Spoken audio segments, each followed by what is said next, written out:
And we're live in 5, 4, 3, 2, 1.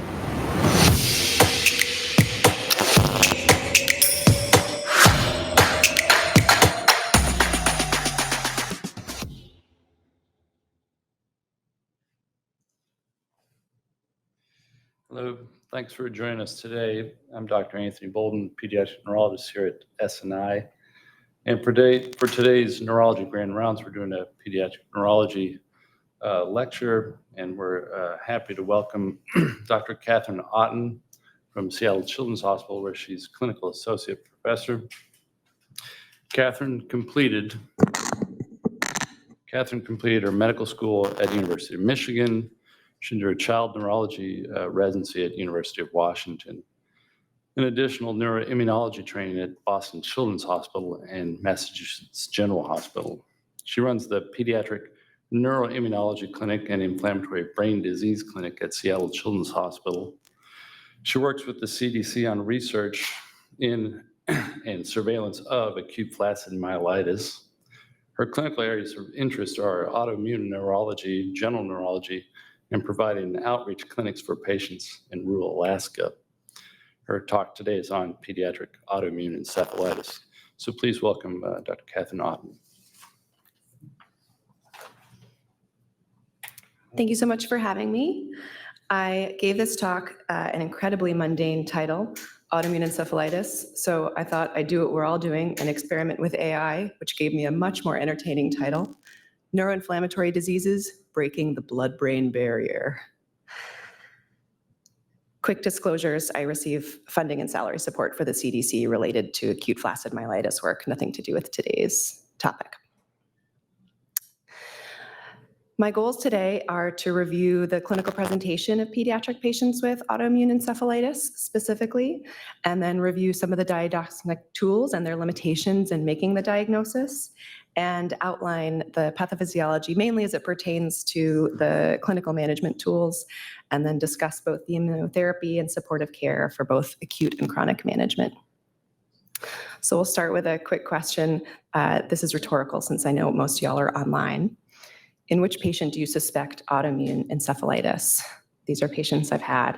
A 3-year-old boy with insomnia and new seizures, an 8-year-old boy with refractory status epilepticus, a 15-year-old adolescent with new psychosis, a 13-year-old young woman with paroxysmal stiffening of her legs and back, and a 10-year-old with aseptic meningitis and leptomeningeal enhancement on MR. I suspect that everyone is already suspecting that these are all patients with autoimmune encephalitis, just illustrating the broad range of presentations, and we'll go into some of these different flavors of autoimmune encephalitis as we move through our talk.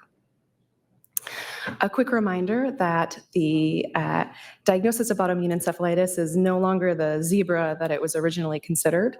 This is a great study that came out of the California Encephalitis Project, that large-scale project looking at hundreds of patients with encephalitis over multiple years. In patients under 30, NMDA was actually the leading entity identified above any one single virus, which is pretty incredible. So the zebra is no more. I wanted to present a framework for thinking about encephalitis in general. It is, of course, an inflammatory brain disorder, so we're going to go through different tools that help us prove the inflammatory nature. It presents with neuropsychiatric symptoms, but we'll go through the range of these, while in adults, psychosis and psychiatric symptoms can often predominate. It looks a little bit different in children. And then it is, of course, associated with antineuronal antibodies, although there's an asterisk there because, unfortunately, the rates of detection are not high yet.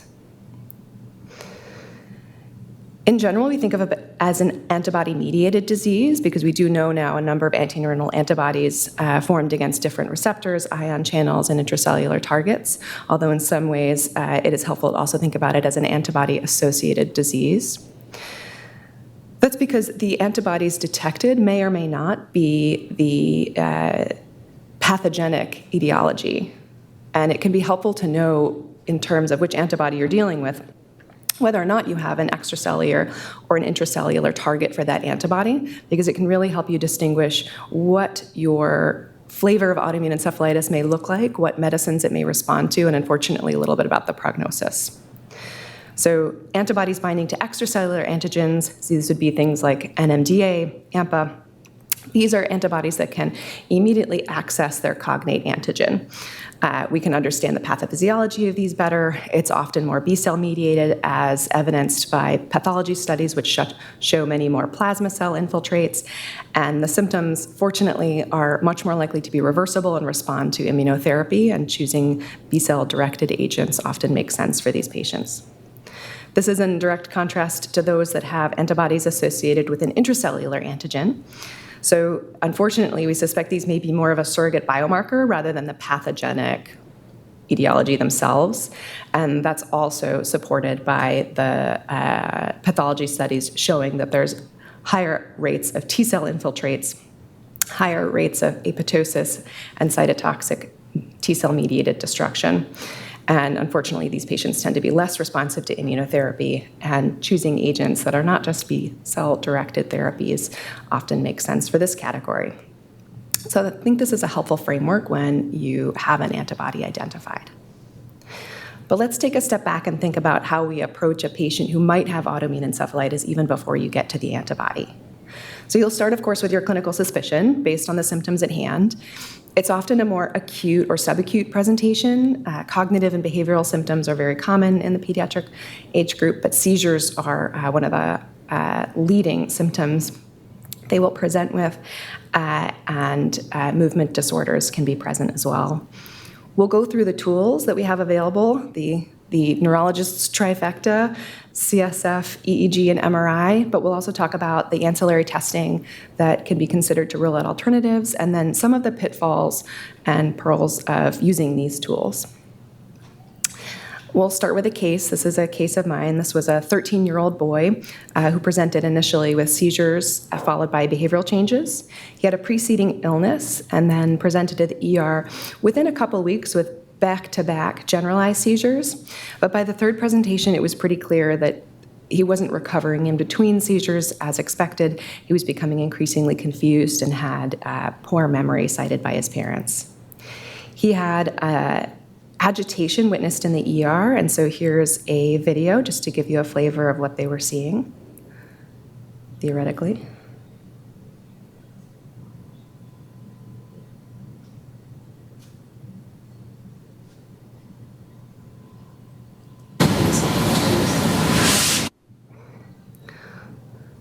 So constant agitated movements were seen, as well as some exaggerated facial expressions. He was noted to be really labile with these aggressive outbursts in a child who was previously described as a really sweet young man. So as you can see, constantly moving.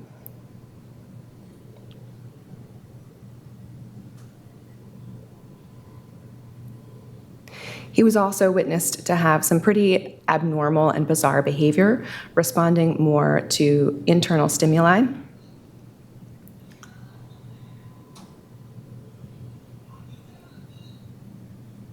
I am not good at hitting the target here. There we go.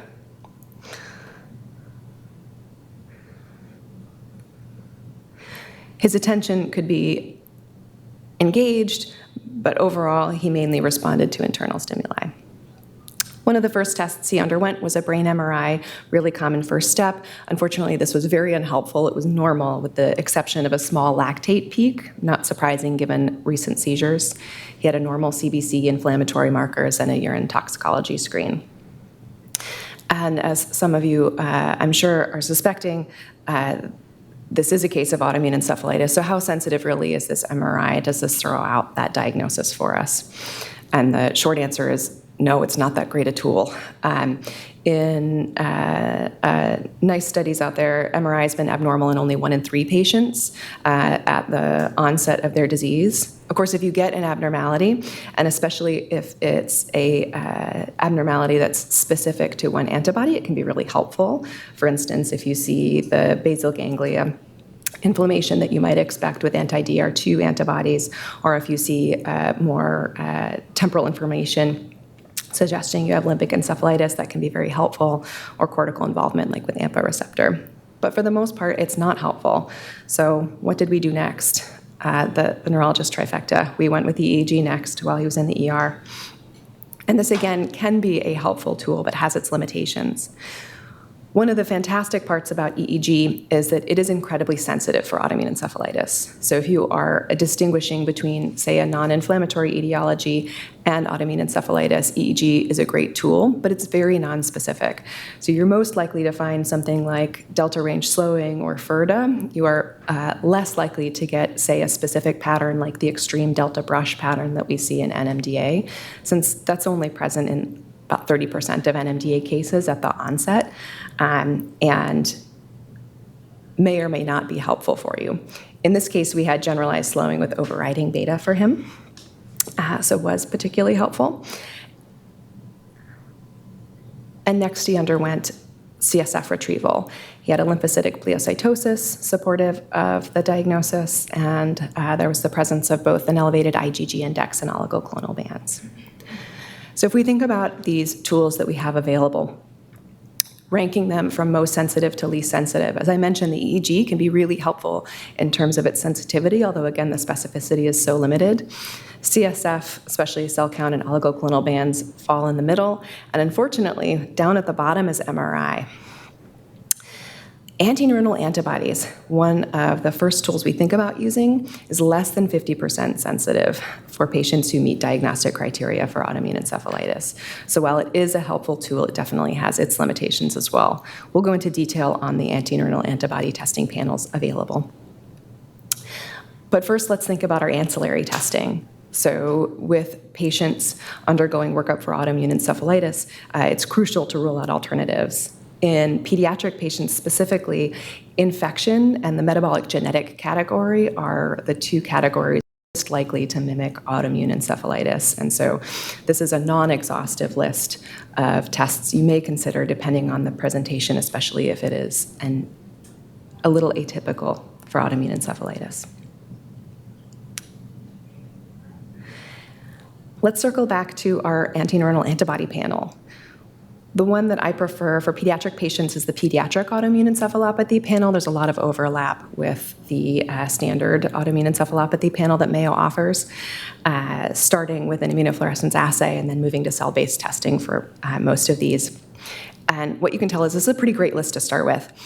MOG is on here. This is a serum version of the panel that's not on the CSF version of the panel. But it's not an exhaustive list of antibodies that are available. So it's also important, if you're using this, to recognize what's not potentially on this. For instance, if you're looking at a thyroid-associated autoimmune encephalitis, you are not going to get your TPO or your thyroglobulin from this panel.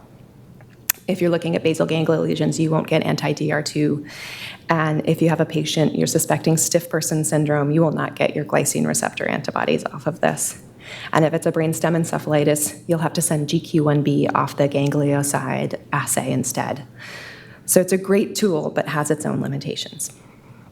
Luckily, in our case, as I suspect everyone has reached the same conclusion, this was NMDA encephalitis. But in this particular case, it was negative on the first go-round with serum and only positive on the NMDA panel in the CSF. And that's a really not uncommon finding, since NMDA can be falsely negative in around 14% of patients if you're only checking it in the serum. So that's an important piece to keep in mind if you're sending just serum alone for your antineuronal antibodies. Both of these panels are not without pretty good size price tag. So at our institution, we send CSF first and send serum only if we haven't identified what we are looking for on the initial CSF screen, or if we need CSF and serum to compare if it's, for instance, an antibody that's not clearly pathogenic. But what if you're in that 56% where it is quote unquote antibody negative, where it's not one of the known antibodies that we can test for? Well, we still have some tools at our disposal. We can always use our MRI, CSF, and EEG testing, but there are another couple other tools that can be helpful. And I also send neopterin off CSF testing. So this is released during GPT metabolism by macrophages and astrocytes when they're stimulated by interferon gamma. So this may be helpful in providing secondary evidence that inflammation is present, especially if one of your alternatives on the differential diagnosis is mainly, say, genetic. And then there are oligoclonal bands useful beyond demyelinating disease, again, to show the presence of more chronic inflammation, which can be helpful when you're trying to distinguish between a genetic and an inflammatory etiology. And we have published criteria. So you may be familiar with the 2016 Grouse criteria, and those were updated in 2020 by Salucci et al. And published.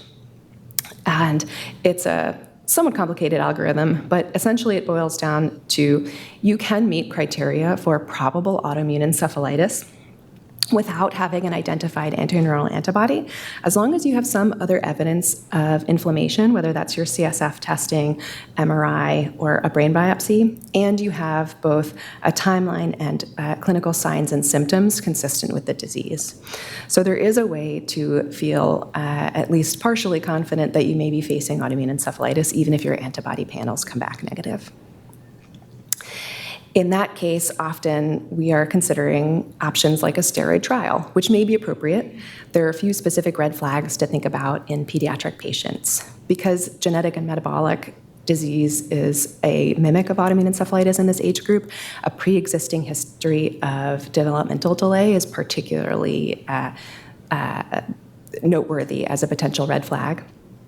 If it's a much more chronic presentation rather than acute to subacute, and if there's no personal or family history for the patient of autoimmunity, or if there's a normal EEG, since we know that the sensitivity of EEG can be quite high. There are also a few items to keep in mind if you're considering a steroid trial.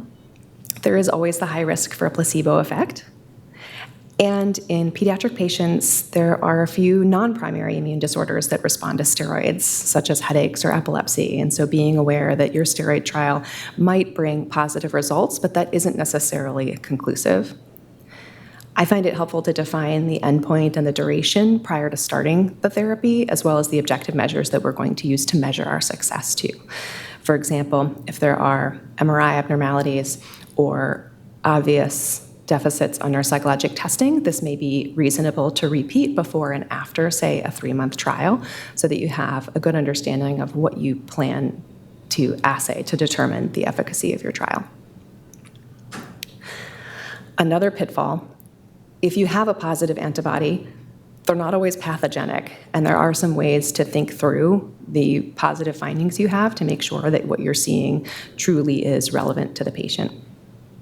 One tool I like to use is the antibody index, especially for antibodies such as GAD, which have a high positive rate in the general population. Just like the IgG index, you can calculate the antibody index for a specific antibody, which is a nice tool to help, say, support your suspicion that there might be intrathecal synthesis. The other pitfall is remembering that the mechanism of testing really does affect the results. I'm still getting referrals for voltage-gated potassium channel assays that are done as a radioimmunoassay.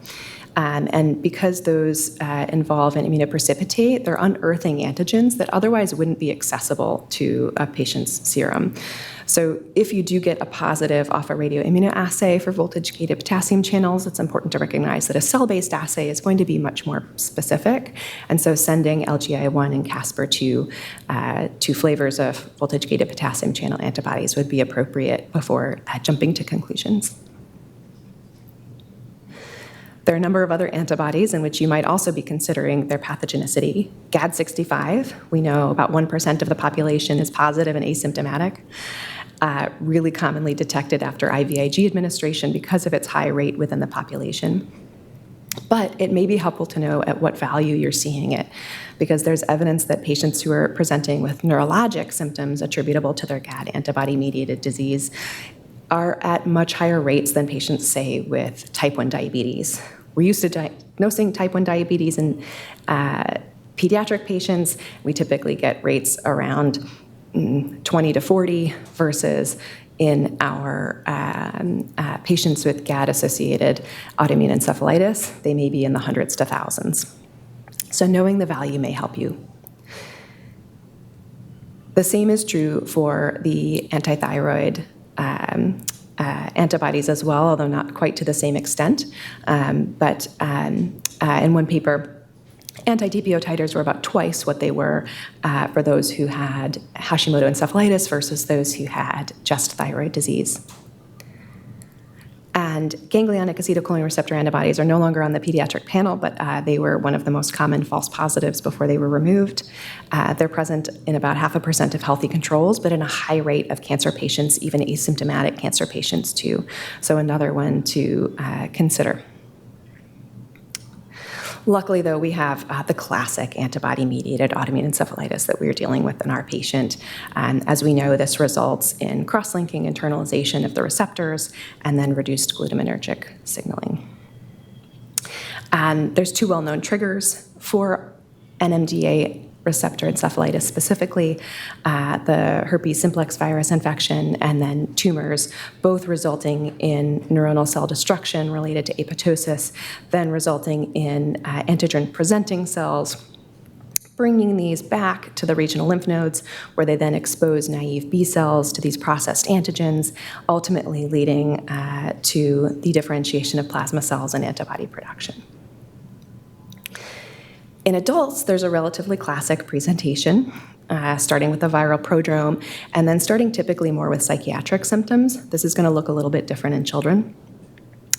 Presenting to more extreme psychiatric symptoms, including catatonia, and then to more neurologic symptoms, including seizures, dysautonomia, and the classic movement disorder. But in children, this looks reversed. We see seizures as one of the most common, and insomnia, really abnormal sleep in a child presenting with their very first seizure would be a red flag here. They will go on to develop abnormal movements and the agitation, as well as in our patient. And language regression can be a really common one. Again, a little bit different than in adults. But both will go on to develop the autonomic instability, and in many cases, their movement disorder will become the more classic orofacial and motor dyskinesias that we are familiar with. It can be paraneoplastic, as we know. In pediatrics, the rate is lower of finding a tumor, so it's about 30% in girls, 9% in boys, and I suspect everyone can name at least one of the most common tumors associated with it, especially for female patients. But what are the best screening tests for pediatric patients? Because we're looking for an ovarian teratoma or a testicular germ cell tumor in male patients, in pediatrics we screen first with the pelvic and testicular ultrasound, but then we followed up with an MR abdomen and pelvis, which has the higher sensitivity in our group. Once you've made the diagnosis, you're next considering your options for therapy. There are some published guidelines we'll go through. They match what we use over at Seattle Children's. This is essentially the options we are choosing from for our acute immunotherapy. We do start with that high-dose IV methylprednisolone, followed by a prolonged prednisolone taper. We often will add IVIG almost immediately thereafter. And we very rarely use plasmapheresis, simply because the maintenance challenges with that line in our pediatric patients who are encephalopathic can be prohibitive. We also move on to chronic immunosuppression and second-line agents relatively quickly, particularly if it's a patient requiring critical care or in status epilepticus. These are the most recent published consensus recommendations for NMDA encephalitis specifically. This algorithm is way too long to go through, but I just want to highlight a few points. This, in contrast to a few of the prior recommendations, suggests escalation a lot earlier, moving to a second-line agent like rituximab at 2 weeks in versus a little bit later, and adding IVIG to IV methylprednisolone almost immediately, as we are doing. And moving to your second-line agent, like a more chronic agent, such as MMF, monthly IVIG, or tocilizumab, relatively quickly. These are similar options to what we are using. IVIG is probably the most common choice, given monthly, with rituximab being the most common option after that. We do use cyclophosphamide in children with autoimmune encephalitis that need a more rapid onset of second-line agent. But of course, due to the risks like the cytopenias and the fertility concerns, this isn't always as appealing an option as rituximab.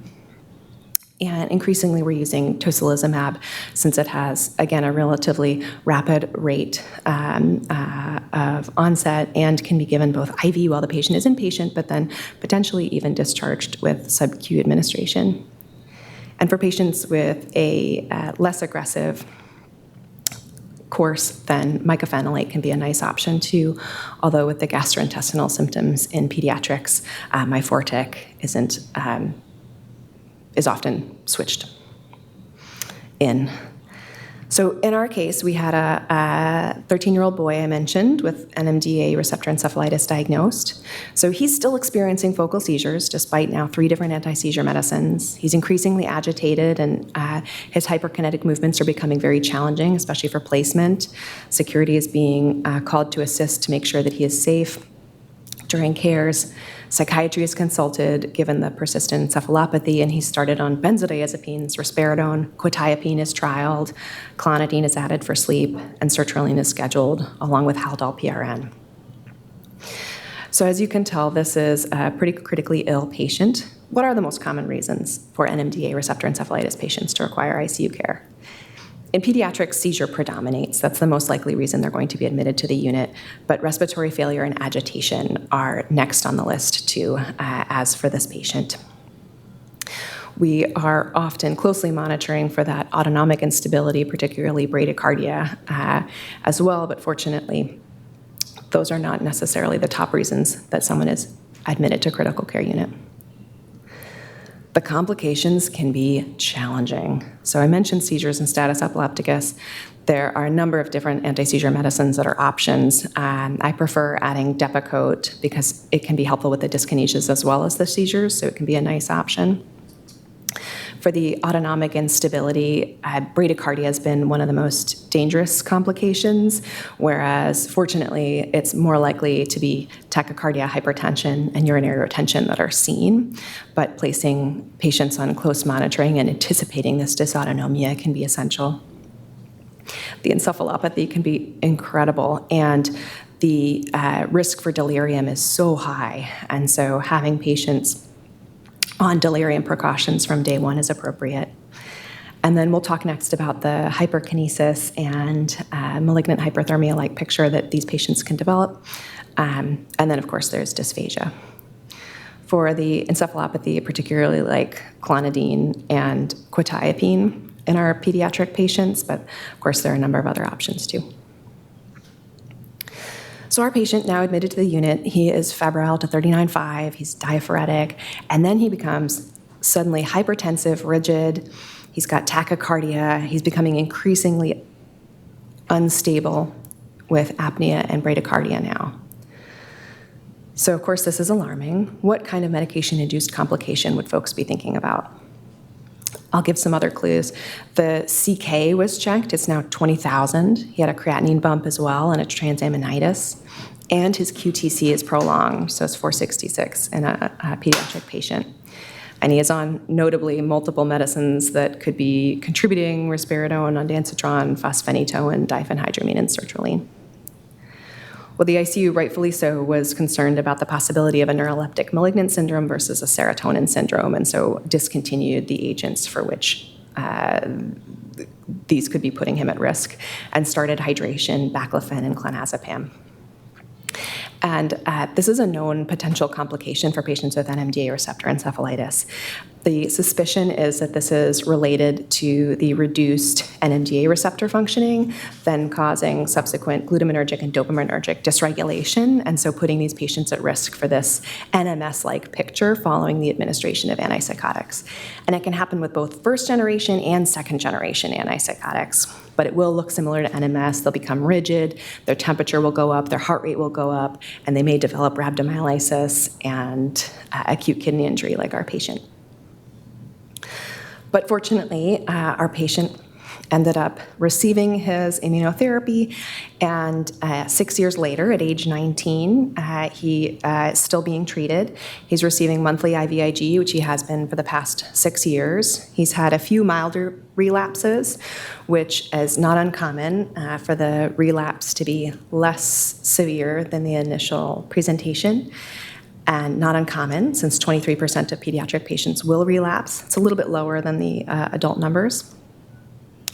And just like in the majority of patients, his relapses occurred in the first couple years, but there have been patients, including patients of mine, that have relapsed over 7 years since their original presentation. So unfortunately, it is hard to say that someone is out of the woods.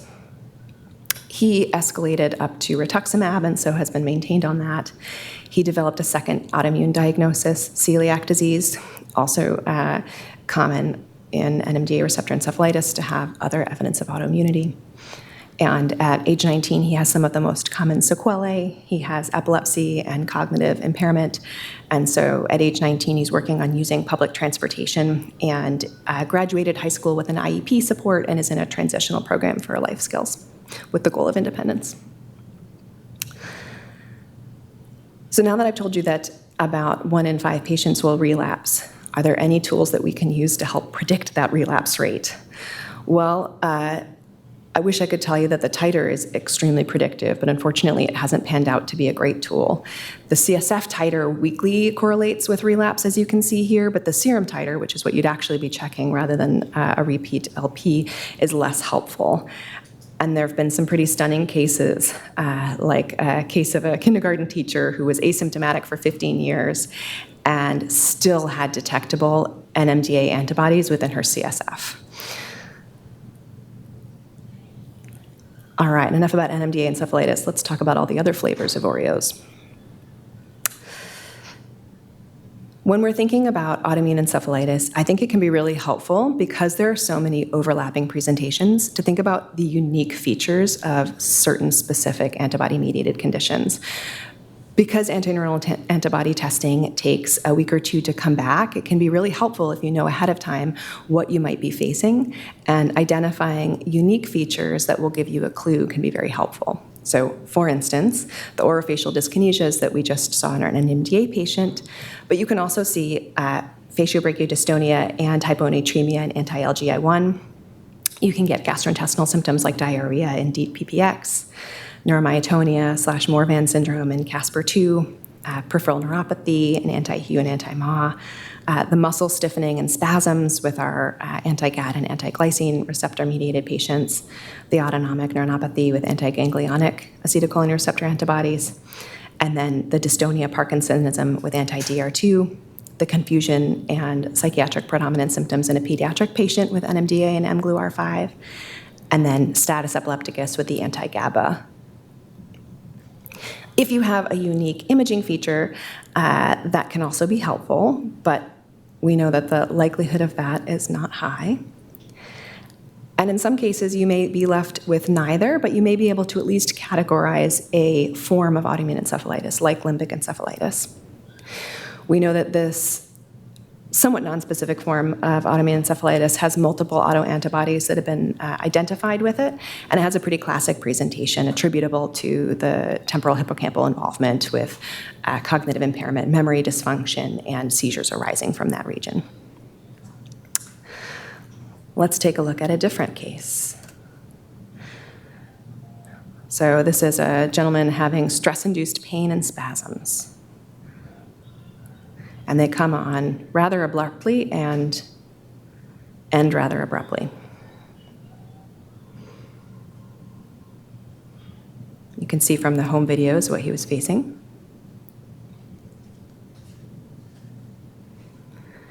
So that's relatively early on. Later on, if I can move my slide, they become much more stereotyped, and this will appear a more classic presentation of the disease in question. So you can see the hemifacial spasm along with lifting of his upper extremity abruptly. There he goes again.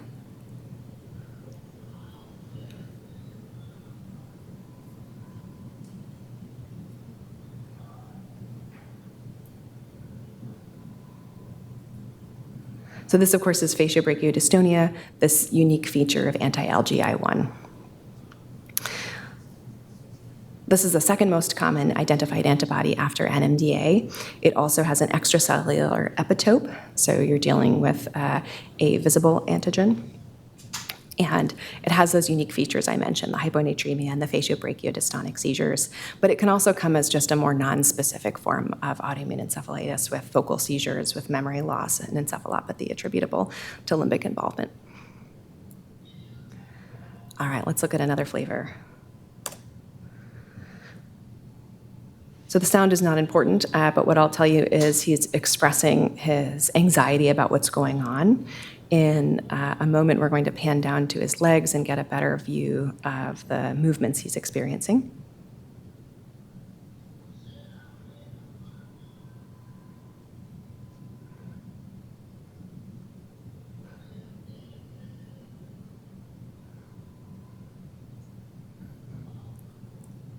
Look at that stiffness. So as you've surmised, this is stiff person syndrome. So this patient was GAD antibody positive in both the serum and the CSF and had some of the key features, the rigidity and axial stiffness, as well as the provoked spasms, which can result in misdiagnosis, and the anxiety and depression, which are nearly universal. And most recently, I've had patients with cranial nerve deficits as well, which have been well described. In pediatrics, the presentation isn't all that dissimilar to what it is in adults. It's still very common to have a personal or a family history of autoimmunity as well as your stiff person syndrome, with the likelihood that your family member will have autoimmune thyroid disease or type 1 diabetes is really common. And unfortunately, it's also really common that you'll be misdiagnosed because it can be such a atypical appearance. So most common misdiagnoses are functional neurologic disorder in pediatric patients, but also fibromyalgia, non-epileptic spells or pseudoseizures, and dystonia, especially because they do appear provoked. One pitfall with stiff person syndrome is to rely on your GAD antibody. If this is negative, you should send anti-glycine receptor antibodies and amphiphysin antibodies, and there's now a nice stiff person panel from Mayo that's available for a cell-based assay.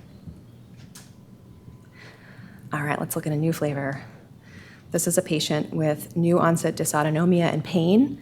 So in particular, he had dysautonomia resulting in tachycardia and hypertension out of the blue, and had some insomnia and behavior changes along with it, and was diagnosed with these quote-unquote non-epileptic movements.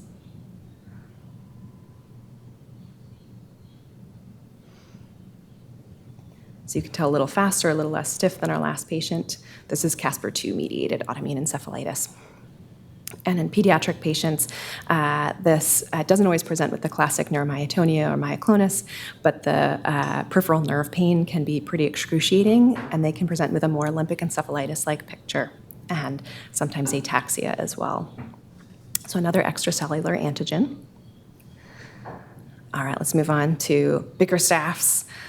We all know the classic triad: apnea, quadriparesis, and cranial nerve deficits. In these patients, it is notable that if you send that antineuronal antibody panel that I presented with earlier, you will miss the two most common antibodies associated with it. So if you're looking at a Bickerstaff patient, you may want to send the ganglioside antibody panel instead for GQ1B and anti-GM antibodies. And if you have a preceding infection, you're in good company, since 50% will, with mycoplasma being the most common. Wanted to present anti-Hu encephalitis as well. This is not common at all in pediatric patients. But when it is present, it can have a Rasmussen-like picture. So this is another one that can get misdiagnosed as a non-inflammatory syndrome, or rather a non-classic inflammatory syndrome, and can present as a more subacute onset with this progressive hemiatrophy that you're seeing in this picture. And they can present with EPC, so it's absolutely understandable why Rasmussen would come up high on the differential for a pediatric patient. And then it can present with opsoclonus myoclonus ataxia syndrome as well, and so not surprisingly is associated with malignancies, including neuroblastoma. Let's get back to another case example. This is a 7-year-old this time, and look at this MRI. So this child presented with new onset refractory status epilepticus following a fever, so a variant of Norse called Fires. And as you can tell, that is some pretty extensive T2 flare involvement, but there's also leptomeningeal enhancement present for this patient. And pretty extensive diffusion restriction, particularly in the cortical regions here. This is MOG-mediated autoimmune encephalitis. So I've given you a more classic example of the FLAMES presentation, the flare hyperintense lesions and MOG-associated encephalitis with seizures. These patients have a more often unilateral rather than the bilateral presentation I showed you, cortical diffusion restriction present with a T2 hyperintensity within that region, and will present most often with stroke-like symptoms as well as seizures too, but much more prolonged than you'd expect with a Todd's paralysis. Hemiparesis and aphasia is very common. So we see MOG-AD more commonly in pediatric patients as a demyelinating disease, but it also has presented with a number of forms of encephalitis. The atypical demyelinating syndrome, looking like an unusual ADEM, is a pretty common variant, but we're also seeing brainstem encephalitis as pictured here, a leukodystrophy-like presentation, which should be called fulminant ADEM, and then even a limbic encephalitis-like presentation has been described with MOG antibodies. Fulminant ADEM in particular can be really challenging, so this will often present as a more leukodystrophy-like appearance on MRI, although may be quite acute in onset compared to what you'd expect with a genetic leukencephalopathy. And the treatment options, unfortunately, are mainly anecdotal at this point. While it's pretty universal to try with high-dose IV methylprednisone and IVIG versus plasmapheresis first, my second move is often cyclophosphamide, just based on the severity of the edema that can be present in these patients early on versus rituximab. There's also increasing evidence that MOG-AD can overlap with NMDA and others too, including non-inflammatory etiologies like POLG-associated mitochondrial disease, with theories being that these antigens are revealed by some of the more destructive processes here. And so in summary, key points to remember. So in autoimmune encephalitis patients, think about it with subacute onset of cognitive complaints, behavioral symptoms, seizures, and movement disorders. Use your trifecta, your CSF, EEG, and MRI, but remember to exclude alternative diagnoses, particularly the genetic metabolic within the pediatric age range and infectious disease testing. Consider your antineuronal antibody testing, but be aware that if you receive a negative, you are in good company, as the majority will not have a positive antibody identified, and instead you may need to turn to other markers of inflammation. And know the limitations of your panel. Be aware of the complications for these patients, so anticipate the dysautonomia that could be life-threatening when you first receive the diagnosis. And then consider your options for both acute and long-term treatment, and consider more rapid escalation, particularly in patients with a known antibody-mediated condition, to your second-line agent. And monitor for those known sequelae, seizures, cognitive impairment, and be aware that relapses, unfortunately, are not uncommon. And thank you so much for having me. Happy to take questions.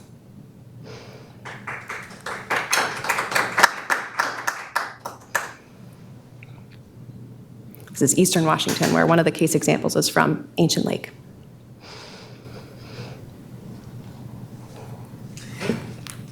Thanks for coming and talking to us about this. Do I need to talk English so others can hear? I can repeat the question afterwards too. Mhm. So for those, the question is about those antibody panels that you're aware of. There isn't a single one that fits all the bugs. What do you do for those antibodies that are not part of that panel? Do you have some other places where you can get it sent, or is it a different panel? So Dr. Povich is asking about antibodies that are not on the original pediatric autoimmune panel. Most of the time, we're sending those separately. TPO and thyroglobulin are done relatively quickly. I think it's still in-house at Seattle Children's. It's a fast turnaround.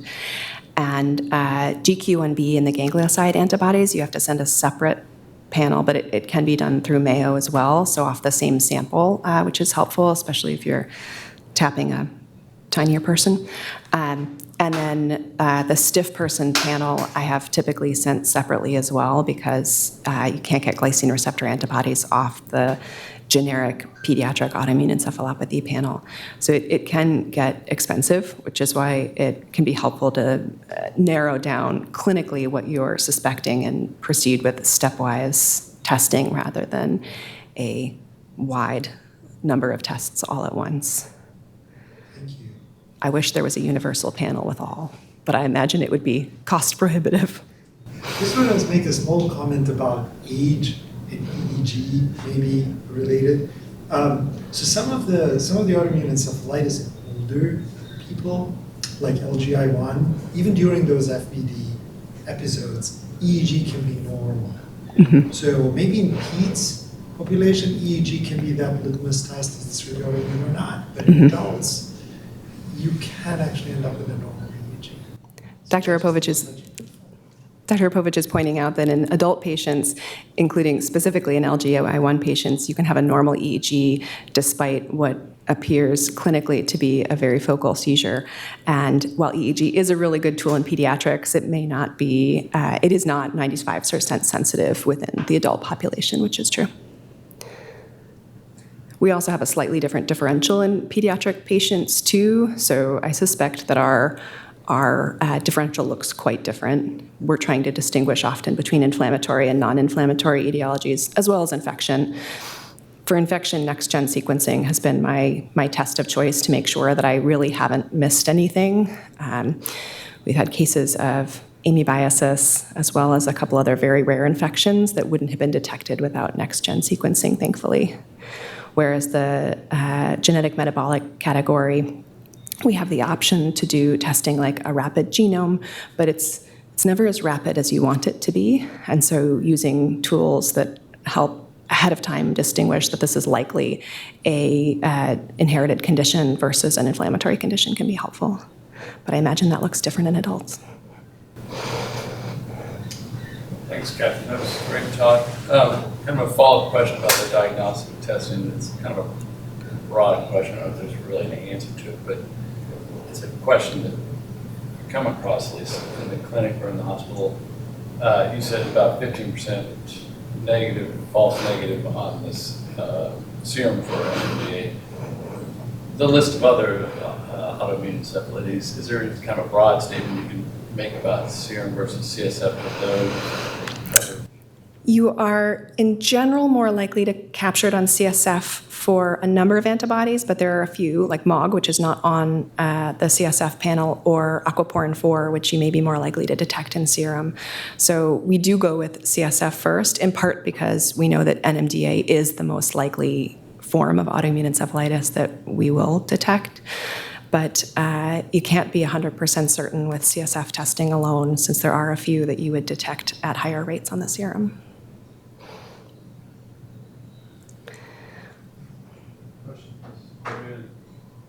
Anecdotally, we've had a number of patients who will get detected on CSF alone initially, but then ultimately their serum will become positive later on. So if it's a more long-standing presentation, I may be more willing to trust a serum result than I would for a patient whose symptoms are within just the past few weeks. I don't know that I've had an NMDA patient in recent memory whose serum was positive at the onset.